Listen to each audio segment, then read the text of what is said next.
Welcome back to the channel, guys. How are you doing? The season has just started. Game week 1 completed, and all the coaches, all the managers that have just signed for all the top teams in England have performed, and all their clubs have performed. We've seen the results. Now in this video, I want to do a review of all the top managers, from the Zabi to Carrick to because I had to write them down, to Alonso, to Maresca, to Iraola, and I'm going to give you my honest opinion about them, what could be their performance this new season, and what we should look forward to. So let's get right into the video.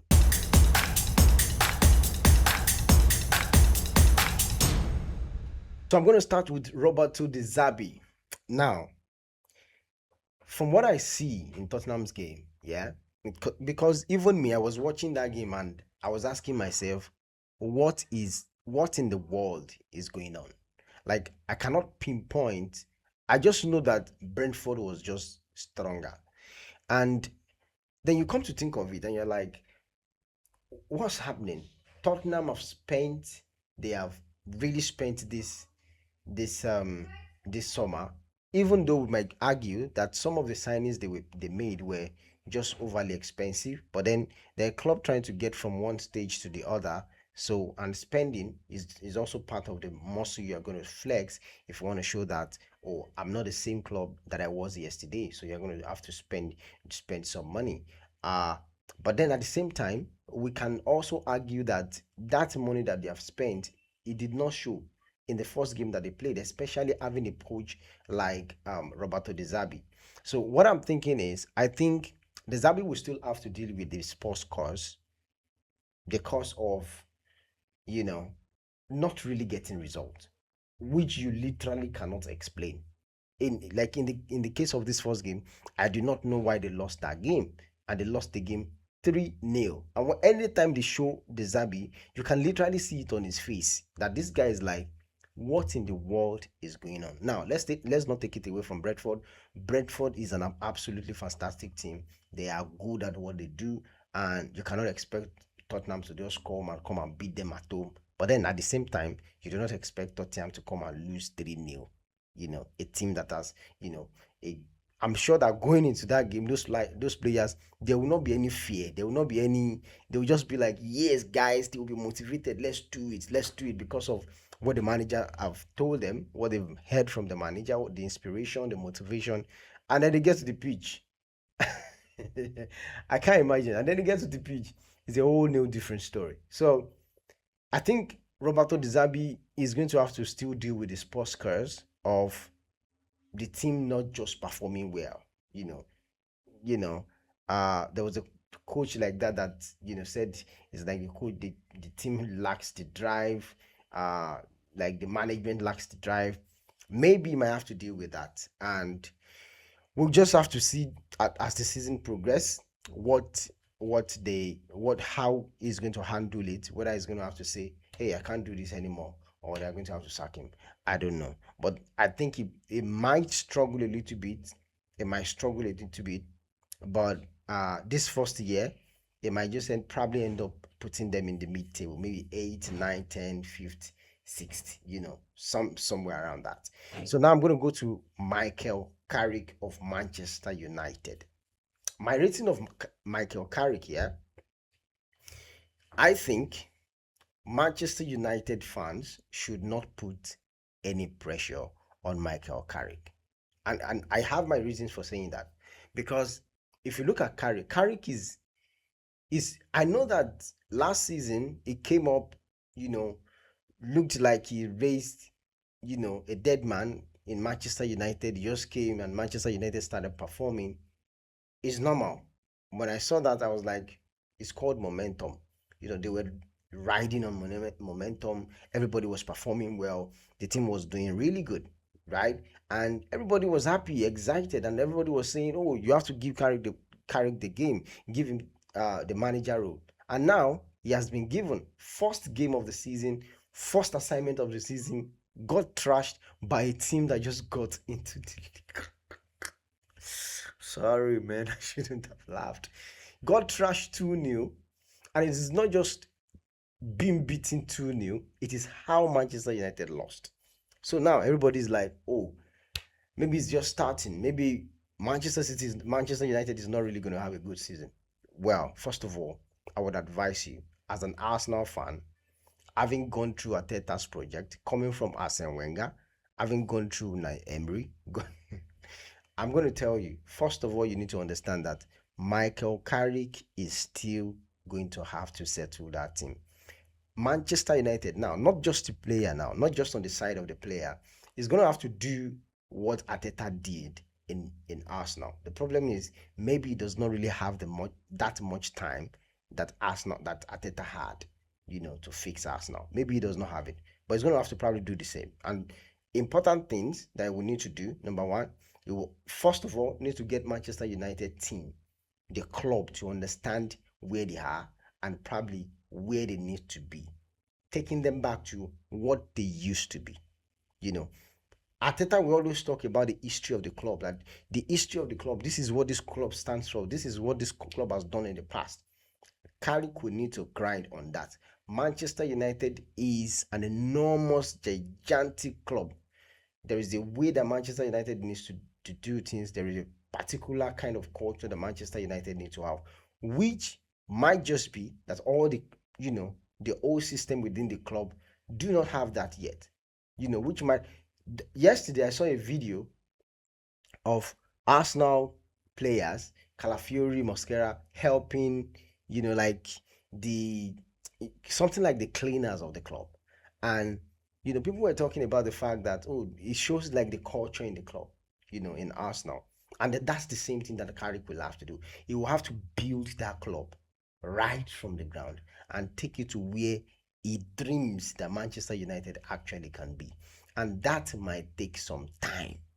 That might take some time. See, that adrenaline that you guys played with last season, that adrenaline has gone now. Back to life, back to reality. You guys are going to be up to, you're going to have to wake up back to reality. Carrick ball is not a bad thing, yeah? But the thing is, it's not going to be like last season. Teams are more prepared, teams understand you more, teams have watched Carrick's pattern, they have read him, so they probably know what he can do, what he's going to do. They can preempt him now. So don't expect that it's just going to come. But then I'm not saying he's not going to perform. I'm saying he's going to have to do a lot of work. And now they are going to Europe. They are going to be much more busy. Even when they were not busy last season, Manchester United still had some down games, so to speak. Even when they were not busy last season. So Carrick, of course, might still end up in first, top four, but I think it's going to be a long season for Manchester United. A long season, especially with that back line, that Aiden, Maguire, Luke Shaw. It's going to be a long season. But man, I'm looking forward to what Carrick can actually make out of that situation. Now I'm going to go to Xabi Alonso. Xavi, is this Xavi or Xavi? Xavi Alonso watched him against Fulham. What I can really say is it looks promising. It looks promising. Now I'm not talking about him in Bundesliga. I'm not talking about him in La Liga. I'm talking about the Xavi Alonso of Chelsea, of Premier League, handling a Premier League team.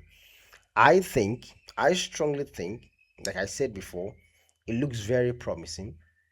But the thing is, will he be consistent? It looks very promising. Will he be consistent? That's the question. And the reason I said it's promising is because, again, I'm going to use Manchester City as a template for all these games. Uh, you can actually feel, in Chelsea's game, you can feel the passion, you can feel the hunger, you can feel the drive. Even, you can feel the purpose in what they are trying to do. And that right there it says a lot. It sends a lot of message. It sends a lot of message. And I see that in this game. I think is very promising.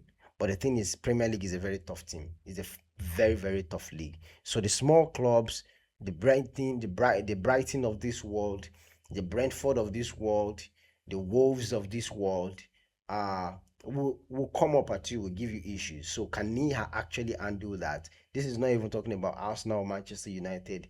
You can even easily win those games. Yeah. The problem now is, can you be consistent with a small team? So we're going to have to look at that with Xavi Alonso. But I see Alonso actually performing well with just one game a week. I think he's going to actually perform well. Now let's go to Enzo Maresca. Ha God. Enzo Maresca. Narrow win over Bournemouth. Very narrow win. Not so much an interesting match. See, yeah. We'll have to come to the realization that Maresca is coming to fill the shoes of Pep Guardiola. I think the moment you realize that, then your expectation of Enzo Maresca drops. Let's be honest with ourselves. He's coming to fill a shoe that nobody else should actually be called upon to fill that kind of shoe. Pep, Guard- Pep Guardiola's shoe should actually be filled by Pep Guardiola. You're talking about, arguably, now, this is to me, arguably the greatest football manager that has ever graced the surface of the earth. That's the person we're talking about. Incredible space to fill. And when you see from that lens, then you begin to drop your expectation of Enzo Maresca. So he still has a long way to go. He has a long way to go. With the club, with the players, with the fans, he has a long way to go. And then with the league, he has a long way to go. There's still a lot of learning curves that Enzo will still have to go through to learn, to unlearn, to learn, unlearn, adapt, then grow. So their game against Bournemouth, I did not feel that passion. I did not see that. And why I have issues with that game, Manchester City versus Bournemouth. Why I have issues with that game is because they were playing in front of their fans. If Manchester City was playing away, I would have actually said, which is why I actually will, will rate Iraola high, in the next one. The reason is because Manchester City was playing at home. You have every reason. You are playing in front of your fans. You are playing in front of a familiar noise. People who know you, people who you know. I expect that match should be absolutely fantastic. Absolutely fantastic. At least you should have some momentum. Then when you now go to another team, you can now, maybe when you start playing away, maybe some lapses then show. But then in front of your crowd, we should feel that zest, that energy. It literally felt like Manchester United or City game. Man, Bournemouth was just playing and pressing, but then later in the game, Bournemouth had to reside, go back, try to defend. Then they gave Manchester City that energy to actually come and attack them, and all of that happened, and then they were able to win. But then that win was far from convincing. That game was absolutely far from convincing, I'll tell you. So I think Maresca has a lot of work to do, and I think the fans, fans should just, especially Manchester City fans, don't expect. See, if you expect anything from Enzo, you're in big trouble, because it looks like he's gonna have a very long season. He's gonna have a very long season. Now let's go to the last coach, Andoni Iraola. Now, I rate Andoni Iraola. I rate his season very high, because I feel like what he did yesterday against Newcastle, I think he performed really well. He performed really well. And for every of this new coach who actually traveled out of their comfort zone, I rated those matches, before the game started. And Iraola he didn't mess up, he didn't fail. If they had lost yesterday, Even if they had lost, I would have still rated him high because of how he played, his pattern of gameplay, uh, his players, like the disposition of his players on the pitch when they were playing, and basically the attitude. Everything looks positive to me. Everything looks positive to me, and that's why they were able to get that last minute penalty. So I feel I think Iraola is going to really cause some trouble in the Premier League. I think we should watch out for him. He's going to really cause some trouble with that Liverpool team in his hands. And don't forget that he's still going to evolve. The only problem that I will have with Iraola is consistency. Can he be consistent? Can he actually do it all through the season, walk through the season, work with his team, and get consistent, non-stop results? Can he do it 6 games back to back to back to back to back and win, win, win, win, win, win, win? Can he do it? So that is going to be my greatest challenge with Andoni Raola. But again, like I said, the season is just starting. There's a lot of things to still improve.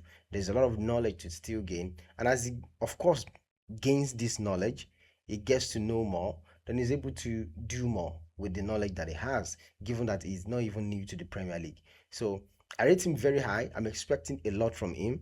I expect him to actually perform absolutely fantabulously well in the league. So these are my ratings for the 5 managers that have just been signed into the top tier teams in the Premier League. Tottenham, De Zerbi, Iraola, Liverpool, Maresca, Manchester City, uh, uh, Alonso, Chelsea, and De Zerbi, Tottenham. So that's it for week 1. My review of the managers that just signed in for the top teams in the Premier League. Well, if you have not subscribed to this channel, please hit that subscribe button right now. Let's build this community together. I love you, and I'll see you in the next video.